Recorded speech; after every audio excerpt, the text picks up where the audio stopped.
Баршаңызға сәлем. Бүгін осындай тосап қосылған үгілмелі пирог дайындайтын боламыз. Лайк басып, подписка жасауды ұмытпаңыз. Сұрағыңыз болса комментарийға жаза кетіңіз. Біздің пирог осындай нәп-нәзік жұмсақ болып шығады. Ол үшін бізге ұн, сармай, құмшекер, варенье, қопсытқыш және жұмыртқа қажет болады. Бөлме температурасындағы сармайды аламыз, шым-шым тұз қосамыз, құмшекерді қосып миксерлейміз. Жұмыртқаны қосып жақсылап миксерлеп аламыз.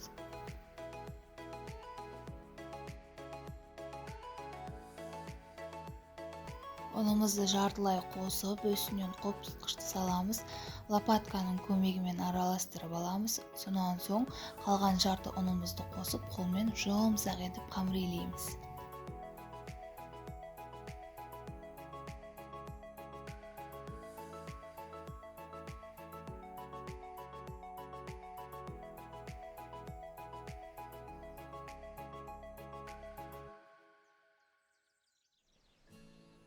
Мінекей қамырымыз осындай болу қажет. Жұмсақ болып шығады. Енді осындай формаға салып, теңдетіп 3 бөлікке бөлеміз.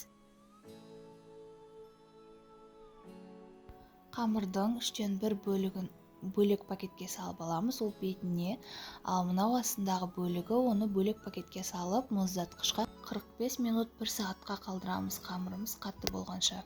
Дайын қамырымызды алып, осындай тефлоновый коврикке жайып аламыз. Миллиметр қалыңдығы 3 мм болғанша жан-жағын кесіп, 4 бұрышты етіп әдемілейміз.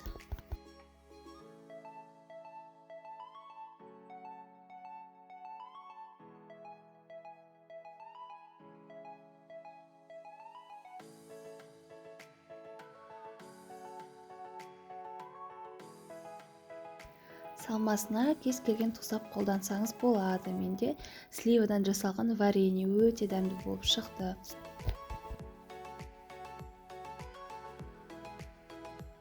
Осылай бір келке етіп, барлық жеріне жеткізіп, жағып шығамыз. Қалған қамырымызды алып, осылай үккіштен өткізіп, бетіне сеуіп шығамыз.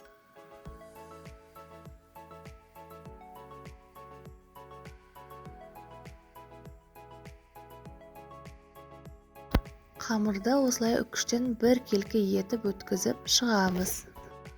180-200 градуста 30-35 минутта пісіріп аламыз. Осымен біздің өте дәмді пирогымыз дайын. Сіздермен болған Мадина.